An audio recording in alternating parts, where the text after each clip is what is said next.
Mesdames et messieurs, bonsoir. À la une de ce journal, difficultés de transport en commun ce lundi. Les bus et taxis étaient rares sur les artères de Kinshasa. La première ministre et quelques membres du gouvernement s'y sont réunis. Les revendications des transporteurs ont été examinées pour des solutions idoines. La RDC organisera le forum AGOA 2025 à Kinshasa, décision prise à l'issue de la réunion des ministres du commerce africain éligibles à l'AGOA tenue à Washington aux États-Unis d'Amérique. Mesdames et messieurs, tous les plaisirs et pour nous de vous informer. Ce matin, les Kinois ont eu du mal à se déplacer. Les bus et taxis étaient rares sur les artères de la ville. Les chauffeurs des transports en commun ont déclenché un mouvement de grève. Ces transporteurs protestent contre le contrôle sur le respect du tarif officiel initié par la division urbaine de transport. Chimène Dondo. Une seule alternative pour les usagers de transport en commun ce matin, prendre la moto. Kinshasa s'est réveillé sans transport en commun, une situation qui a occasionné de foules dans les arrêts de bus. Les personnes interrogées évoquent un mot d'ordre de grève de chauffeurs urbains qui protestent contre les tracasseries policières et de services de transport devenus selon eux insupportables. Des colonnes impressionnantes de population dans les artères de Kinshasa se sont formées vu la quasi-absence d'un moyen de transport de masse.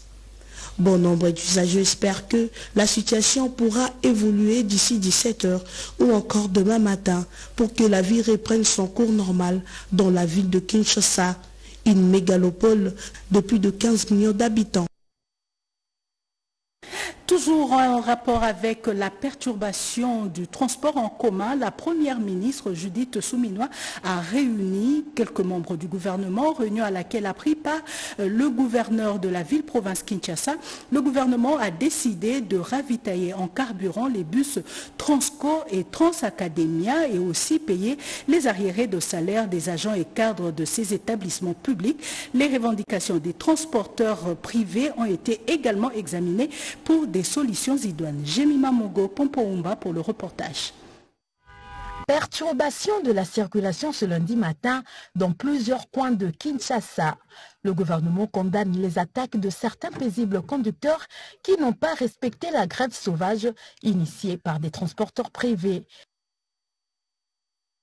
Autour de la première ministre Judith Suminwa, ce lundi, se sont retrouvés les membres du gouvernement des secteurs concernés à qui elle a au préalable donné des instructions pour évaluer la situation et trouver des solutions urgentes afin de rétablir de l'ordre, a indiqué Daniel Bumba, gouverneur de la ville de Kinshasa.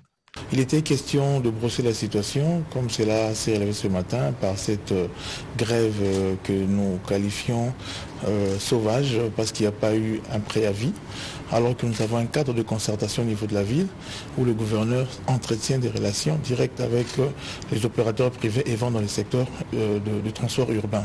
Et quant aux tracasseries, nous tenons à soulever ici, il est juste des questions de contrôle de routine des agents de transport. Et d'ailleurs, cette mission-là ne concerne que la pratique de affichage des itinéraires pour éviter les demi-terrains et affichage aussi de prix. Donc voilà, pour éviter les os. Alors de ce contrôle-là, alors il s'est avéré qu'il y a eu une petite incompréhension auprès des chauffeurs, mais le cadre est mis en place pour que nous puissions poursuivre des arrangements afin que tout rentre à la normale. Au nombre des dispositions prises, Transco va être urgemment ravitaillé, annonce le porte-parole du gouvernement, Patrick Mouyaya. Vous savez aussi que l'État intervient à travers Transco, mais qu'il existe aussi Transacademia, qui est dédié spécifiquement aux étudiants. Donc il était question, par exemple, pour le vice-premier ministre Jean-Pierre Bemba, de faire le point des discussions avec les différents syndicats, notamment ceux de Transco, pour voir dans quelle mesure cette société peut opérer pleinement. Il y a eu des revendications qui ont été données, notamment en ce qui concerne l'attitude du comité de gestion dans la gestion quotidienne de l'entreprise. Des décisions seront prises à ces propos, mais très rapidement, le vice-premier ministre de l'économie a dit avoir mis à disposition quelques mètres cubes de carburant permettant à l'entreprise d'être soulagée, que 2 mois d'arriérés observés à ce niveau-là seront apurés.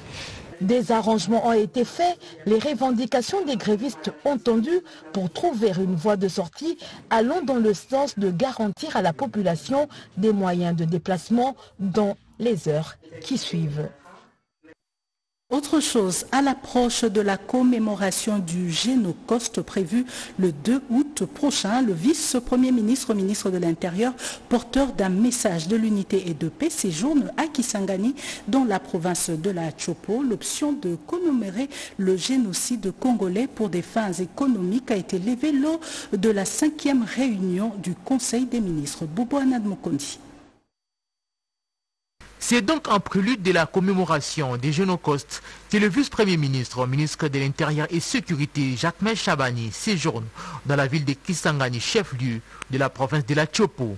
Porteur d'un message du chef de l'État, Félix-Antoine Tshisekedi Tshilombo, à la population boyomaise, Jacques Chabani, devant la presse, a circonscrit l'objet de cette mission d'itinérance axée principalement sur la journée consacrée à la commémoration des victimes tombées lors de la guerre d'agression déclenchée le 2 août 1998. Un message de salutation, d'encouragement et leur faire savoir que le président de la République sera parmi eux, principalement le 2 août, où nous allons ensemble commémorer cette journée en mémoire de toutes les victimes des guerres qui nous sont imposées. Et restons en attente et restons mobilisés pour accueillir le président de la République. À travers cette journée, la République démocratique du Congo, par les biais de son gouvernement, dénonce les graves violences du droit international humanitaire et des droits de l'homme, dont les plus emblématiques sont les violences sexuelles utilisées délibérément comme armes de guerre et l'affaiblissement de l'État dans le but de l'empêcher d'assurer promptement la protection de son peuple. Dans sa suite, une forte délégation de quelques membres du gouvernement accueillis à l'aéroport de Bangoka par le gouverneur de cette province. Le gouvernement congolais et le concessionnaire Matadi Corridor Terminaux des Conteneurs entament une étape importante pour la modernisation du port de Matadi. La cérémonie d'entrée au port à conteneurs a eu lieu le week-end dernier. C'était en présence du secrétaire général au transport, voies et communications, Jacques Kabouaba.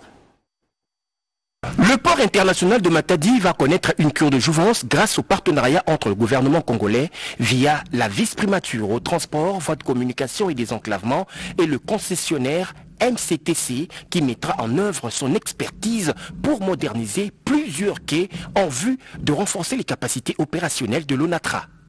Son Excellence, Monsieur le Vice-Premier ministre, ministre des Transports, a fait et a encore instruit les acteurs de la gouvernance de ce partenariat de prendre toutes les dispositions pour que ce partenariat gagnant-gagnant chez le président de la République soit rapidement mis en œuvre. Après avoir épinglé les facteurs capitaux de ce partenariat gagnant-gagnant, en présence du DGA de l'ONATRA et de la délégation syndicale, s'en est suivi la visite du site pour entrevoir la phase d'exécution. C'est un accord qui concerne l'aménagement, l'équipement et l'exploitation du terminal à conteneurs de Matadi. Nous sommes très contents. C'est un partenariat gagnant-gagnant. Tous les travailleurs de l'ONATRA remercient sincèrement Monsieur le Président de la République parce que le souci qui anime le Président, c'est la relance de cette entreprise. Je rassure à tous les travailleurs qu'on n'a pas perdu. Aucun travailleur ne perdra son emploi. Nous veillerons toujours pour que les intérêts des travailleurs soient préservés. Construire une économie diversifiée et compétitive, comme voulu par le chef de l'État Félix-Antoine Tshisekedi Tshilombo, peut aussi passer effectivement par le renforcement des capacités opérationnelles des entreprises publiques, à l'instar de l'ONATRA. Motif de satisfaction des travailleurs. Les responsables de différents services de la présidence de la République suivent depuis ce matin le séminaire budgétaire exercice 2025. La cérémonie d'ouverture des travaux a été présidée par le directeur de cabinet adjoint du chef de l'État. Reportage Pierre Kibambeso Moïsa. À l'initiative du directeur de cabinet du chef de l'État Anthony Kinzo Kamole, un séminaire sur les prévisions budgétaires exercice 2025 est organisé à l'intention des membres du cabinet de la première institution de la République. Les travaux ont été lancés par le directeur de cabinet adjoint du chef de l'État chargé des questions économiques et financières, André Wameso, dans le cadre recueillant du couvent Saint-Pierre-Claver à la Gombe. Les participants à ce séminaire vont pendant 4 jours recueillir et échanger sur les budgets de chaque service dans le cadre du plafonnement des dépenses publiques afin d'éviter tout dépassement budgétaire. Chaque service sera ainsi appelé à dépenser selon la limite de crédit lui allouée. Le budget global de la présidence de la République qui sortira de ces assises sera défendu à l'Assemblée nationale. Le conseiller principal chargé de l'économie et finances, Léon Kankolongo Moulaja, et des responsables de différents services de la présidence prennent part à ces séminaires. Alors, monsieur Afi, vous allez venir. Le ministre d'État en charge du budget a lancé ce lundi à Kinshasa les conférences budgétaires exercice 2025, une occasion pour les parties prenantes de prendre en compte les besoins sectoriels dans la loi des finances, nous dit Riki Zuziloya Mayawel. Le processus budgétaire se déclenche chaque année par un calendrier budgétaire. Celui-ci est permanent, enraciné au décret portant gouvernance budgétaire qui, lui, sous-tend la préparation du projet de loi des finances. C'est dans ce cadre que s'inscrivent les conférences budgétaires pour l'exercice 2025, ouvertes ce lundi 29 juillet 2025 à l'immeuble du gouvernement par le ministre d'État, ministre du Budget, Aimé Bodji Sangara, accompagné du vice-ministre Élisée Bokoumouana Maposo. C'est avec la participation des élus du peuple, les secrétaires généraux de l'administration publique, les directeurs généraux, les membres des unités budgétaires sectorielles, les secrétaires exécutifs du COREF et la société civile. De même, il faudra prendre en compte l'urgence de la diversification de l'économie nationale et la poursuite des investissements dans les secteurs des transports et voies de communication. Le financement des politiques incarnées dans les piliers du programme du gouvernement appelle à l'élargissement de l'espace budgétaire par la poursuite des réformes fiscales et douanières, la promotion de la culture fiscale, la lutte contre la corruption, l'évasion et la fraude fiscale, ainsi que l'intensification des contrôles, en vue de hisser la pression fiscale au niveau moyen des pays de l'Afrique subsaharienne. Les prévisions budgétaires de l'exercice 2025 doivent donc tenir compte de la nouvelle gouvernance instaurée par le chef de l'État Félix-Antoine Tshisekedi Tshilombo, qui prône la poursuite de la mise en œuvre des grands projets amorcés à l'image du programme de développement des 145 territoires, la couverture santé universelle et l'acuité de l'enseignement, a rappelé Aimé Bodji aux conférenciers. La Haute École de Commerce a bénéficié d'un lot de 500 bancs semi-métalliques, un geste qui rentre dans le cadre de l'opération lancée par le service national visant à équiper les établissements de l'enseignement supérieur et universitaire en sièges confortables. Témoin de l'événement, Cédric Kenina. La Haute École de Commerce, ex-IEC, l'un des établissements de l'enseignement supérieur et universitaire le plus en vue de la capitale, a plus que besoin des infrastructures de qualité pour contenir ses étudiants. Ce lot de 500 bancs semi-métalliques est une valeur ajoutée. Ces produits haut de gamme des bâtisseurs ex-Kuluna interpellent les consciences sur le travail de la transformation de l'humain, la recherche de la meilleure version possible des délinquants d'hier, aujourd'hui, citoyens respectables, grâce au service national. Le général-major Jean-Pierre Kassongo Kabouik parle de la motivation de cet acte. Et depuis 2020, le chef de l'État et commandant suprême a instruit le service national d'encadrer les jeunes appelés Kuluna au centre pilote Musée Laurent Désiré Kabila à Kanyamakasisi. Ces jeunes ont démontré qu'ils avaient besoin d'une seconde chance. Transformés, ils sont devenus des citoyens consciencieux, patriotes, nationalistes, bref, des bâtisseurs de la nation. Les bancs que nous distribuons ces jours ont été fabriqués de leurs mains dans un atelier installé en Séné dans la ville de Kinshasa. Quel symbole! Ces jeunes exclus hier du circuit scolaire participent aujourd'hui à la gratuité de l'enseignement. Ce travail des menuiseries propre aux véritables professionnels fait de cette nouvelle main-d'œuvre des acteurs de développement incontournables. Présentation de la feuille de route du secteur de l'éducation. La ministre d'État Raissa Malou a tenu ce lundi une réunion avec les partenaires techniques et financiers. Ils ont passé en revue plusieurs activités du premier trimestre 2024-2025 à la charge de différents services du ministère. C'est un reportage de Anastasie Doumbou. Conduite par son directeur des opérations, M. Albert G. Zefak, la délégation de la Banque mondiale a présenté à la ministre d'État, ministre de l'Éducation nationale et Nouvelle Citoyenneté, Raissa Malou, les portefeuilles du secteur de l'éducation en République démocratique du Congo. La feuille de route de la Banque mondiale prend en compte 4 axes stratégiques: l'accompagnement du programme de la gratuité de l'enseignement de base qui a produit des résultats probants et doit se poursuivre jusqu'à 7e et 8e année secondaire.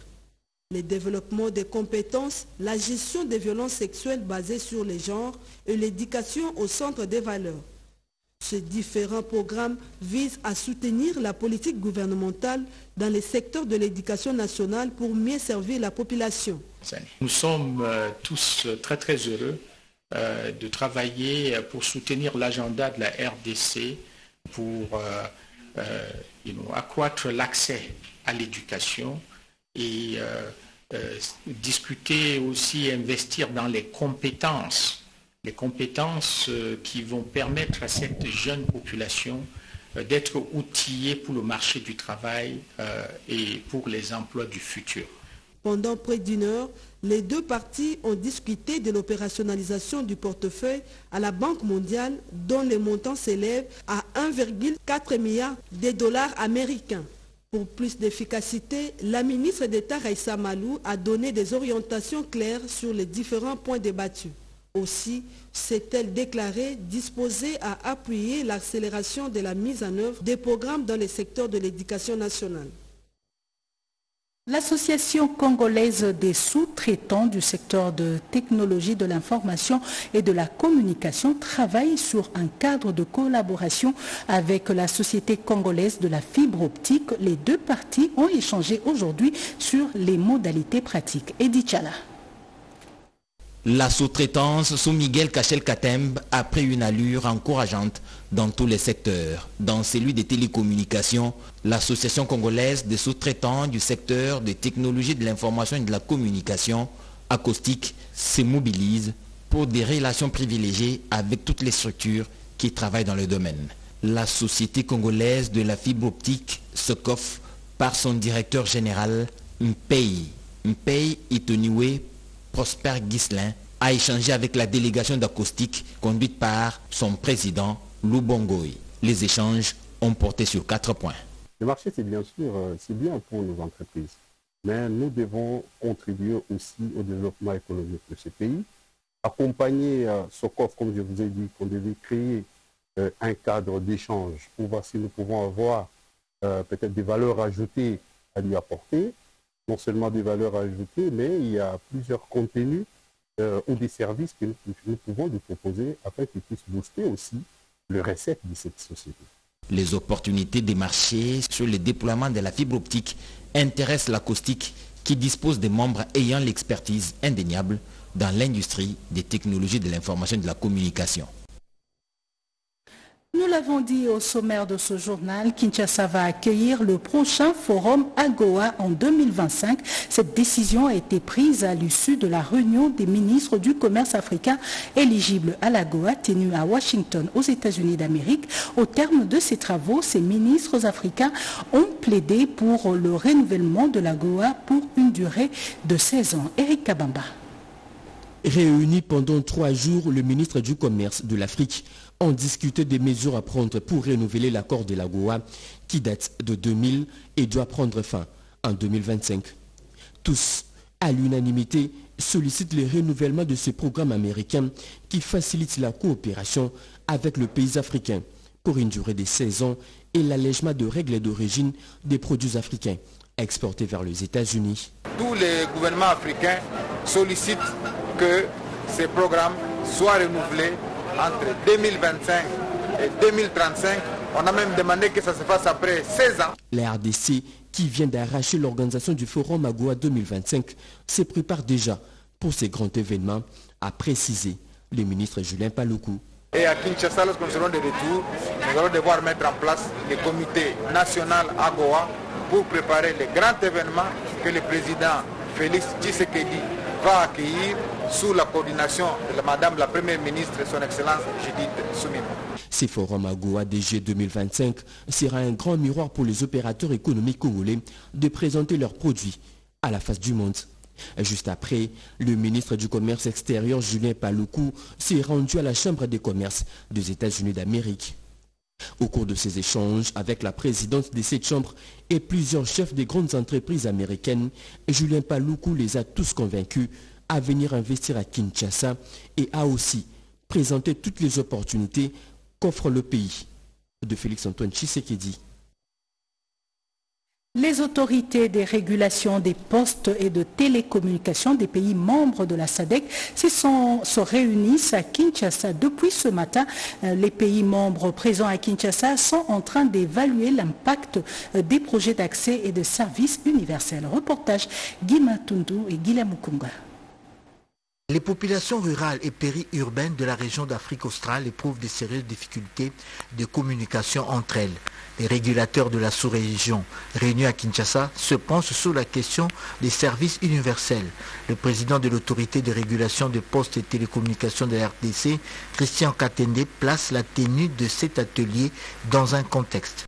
Le service universel, c'est ce souci de veiller à ce que les populations qui sont dans les coins reculés, qui sont ruraux, et périurbains, ceux qui sont dans les zones non rentables, bénéficient aussi des services de télécommunication, des services digitaux, numériques. Et donc pour cela, il y a un fonds qui se constitue, alimenté par les opérateurs télécoms, pour permettre que l'État prenne en charge en fait la mise à disposition de ces services dans ces zones reculées ou ces zones qui ne sont pas rentables. Vous pouvez avoir des zones où il n'y a pas suffisamment d'activité économique, mais ces populations-là ont aussi besoin de communiquer à travers le pays. Donc le service universel va jusque-là pour leur donner cette possibilité, leur donner ces services. Les fonds de services universels sont des catalyseurs de développement et participent à la mise en application de projets visant une meilleure inclusion numérique dans les pays d'Afrique australe réunis au sein du CRASA, le réseau des régulateurs des pays d'Afrique australe. Les énergies se cristallisent pour une mobilisation autour des FARDC face à l'agression rwandaise. Les amis de Barnabé Mwakadi affichent leur détermination pour fédérer les bonnes volontés. Anita Luamba. Bougies allumées dans un décor noir en signe de résilience face à l'occupation d'une partie de nos terres par le Rwanda. Les sentiments d'appartenance nationale s'éveillent. Les amis de Barnabé Mwakadi apportent leur soutien au FRDC et aux efforts consentis par le commandant suprême des FRDC, Félix-Antoine Tshisekedi Tshilombo, pour le retour de la paix dans la partie est du pays.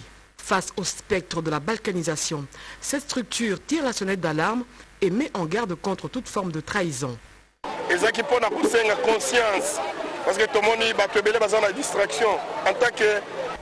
Nous appelons la jeunesse à une conscience patriotique. Nous devons nous lever tous ensemble pour soutenir les efforts du commandant suprême, le président de la République, Félix-Antoine Tshisekedi, pour décourager tous les ennemis de la République. Nous disons que la jeunesse est debout pour une bonne cause. ezaki mpona kobengisa bakongolais tolakisi bango ke jeunesse eza kokufa te jeunesse azwa conscience totelema elongo na tata mokonzi ya école à travers notre initiateur l'apôtre Barnabé Mwakadi qui est le directeur général de la DGI. Pour les amis de Barnabé Mwakadi, faire main basse sur les ressources naturelles de la RDC et vassaliser la population, c'est le plan machiavélique conçu par les officines extérieures pour empêcher l'émergence d'une puissance africaine qui est la RDC. La commune de Maluku change de plus en plus de visage. Cette zone économique spéciale pilote compte aujourd'hui 12 industries qui y sont installées. Le ministre de l'Industrie, Louis Watoum, a visité cette zone pour s'imprégner de l'évolution des travaux de son industrialisation. Petit Amani. C'est une visite d'inspection du ministre de l'Industrie et Développement des petites et moyennes entreprises et petites et moyennes industries, Louis Watoum Kabamba, à la zone économique spéciale pilote des Maluku. Cette visite qui a pour objectif d'évaluer les niveaux d'exécution des travaux qui s'effectuent dans les différentes entreprises qui y sont installées. Les patrons de l'industrie ont fait la ronde de tous les sites en commençant par les bâtiments administratifs de l'ASES en chantier, suivi de l'entreprise chinoise Saphir, fabricant des carreaux et faïences. L'entreprise indienne Varum Pepsir RDC a bénéficié aussi de la visite du ministre dans le cadre de l'inspection technique. Il était important que je vienne voir comment l'industrialisation de notre pays est en train de se faire. Et nous avons trouvé une usine qui est prête à être inaugurée. La primeur sera bien entendu réservée au chef de l'État, son Excellence Félix-Antoine Tshisekedi Tshilombo. Nous nous sommes rendus compte de la qualité des travaux sur terrain, de la qualité du produit. La ronde de Louis Watoum Kabamba s'est clôturée par le chantier de l'entreprise Refriango, productrice de boissons sucrées. Le directeur général de l'ASES, Ogi Bolanda Minga, s'est dit satisfait de l'évolution des travaux. Sans fausse modestie, nous sommes très satisfaits. Aujourd'hui, Maluku est transformé. En sortant ici, vous allez voir les jeunes gens devant la porte là en train de chercher du travail. Pour un coût global évalué à 70 millions de dollars américains pour sa première phase, cette usine de Pepsi a une capacité de production hebdomadaire de 1,2 million de bouteilles et va créer 600 emplois directs et 1500 emplois indirects. Le stade de Niatende à Bukavu connaît ses derniers travaux de finissage. Le professeur Claude Nyamugabo a visité l'œuvre avant de se rendre aussi sur la nationale numéro 5 en réhabilitation, des travaux qu'il juge répondant à la vision du chef de l'État, Edi Tchala. Un édifice sportif pour la jeunesse de Niatende, du Sud Kivu et de la République démocratique du Congo en général. L'œuvre doit son existence à Claude Nyamugabo, alors gouverneur du Sud Kivu. Depuis, il mène le plaidoyer pour le parachèvement jusqu'à la pose de la pelouse synthétique. En séjour au Sud Kivu, le professeur Claude Nyamugabo est allé apprécier les travaux de finition en cours dans ce stade de Niatende. La plomberie et bien d'autres travaux intérieurs et extérieurs se poursuivent sans désemparer. Après avoir suivi attentivement l'ingénieur à pied d'œuvre, l'initiateur du Fonds pour un Congo nouveau, FPCN, et cadre de première heure de l'Union sacrée de la Nation, croit en une fin proche des travaux. Il y a 3 semaines, j'ai rencontré le directeur général de la CGT, à qui j'avais adressé les mêmes remerciements et les félicitations pour les travaux effectués. Il vient de m'être communiqué d'ailleurs que le stade sera remis au gouverneur de province. Les travaux vont se terminer très rapidement et tous les matériaux sont déjà là. Après le stade, Mwanaweka s'est rendu en visite sur la nationale numéro 5, tronçon Bukavu-Kamanyola, en passant par les escarpements de Ngomo. Travaux qui satisfont ce fils du terroir, le confortent dans son soutien au chef de l'État Félix-Antoine Tshisekedi, dont l'action sur les infrastructures de base se passe de tout commentaire. Les travaux connaîtront une fin heureuse car les enrobés sont fabriqués à l'usine de Sino Hydro installée à Nyangezi. Le professeur Claude Nyamugabo a salué cette initiative de Sino Hydro qui réalise les travaux sur la nationale numéro 5. Le directeur général de la Régie des eaux vient de lancer le recensement des abonnés et l'opération de branchements sociaux à un coût abordable à Kinshasa. L'opération vise à faciliter l'accès à l'eau potable. Serge Mata. L'objectif de cette campagne de branchements sociaux est de faciliter progressivement l'accès à l'eau potable à toute la population de la ville de Kinshasa. Pour entraîner l'engouement des ménages à la souscription à cette opération, le coût du branchement social a été revu à la baisse. Les raccordements sociaux signifient que vous vous raccordez au réseau de la Régie des eaux pour avoir de l'eau, pas au tarif régulier de $250 pour un raccordement, mais plutôt un tarif social de l'ordre de $50 par raccordement. Et ceci vise à augmenter la desserte en eau potable dans la ville parce qu'il y a des gens qui n'ont pas accès, parce qu'ils ne peuvent pas tout simplement payer le prix du raccordement. Le directeur général de la régie des ESA s'est en outre engagé à tout mettre en œuvre pour la réussite de ces projets afin que la population puisse rapidement en bénéficier. Donc ce travail va se faire pendant près d'une année. Si vous voyez les agents de la régie des eaux venir chez vous, nous vous prions. Traitez-les comme vos frères et sœurs qui veulent tout simplement vous rendre service. Il est également prévu dans le cadre de ces programmes un autre volet, celui de récupération et de recensement des abonnés raccordés au réseau de distribution d'eau de la régie des ESA. Et pendant ce recensement, nous allons nous promener sur chaque rue de la ville de Kinshasa pour recenser nos abonnés. Recenser aussi ceux qui étaient nos abonnés avant, qui ne sont plus abonnés parce que nous voulons les remettre sur le réseau de la régie des eaux. Financé par la Banque mondiale, ce projet permettra à cette entreprise digitalisée d'assainir sa base de données et d'asseoir une gestion moderne ainsi que d'améliorer les services rendus à sa clientèle. Ainsi prend fin ce journal. Merci de l'avoir suivi.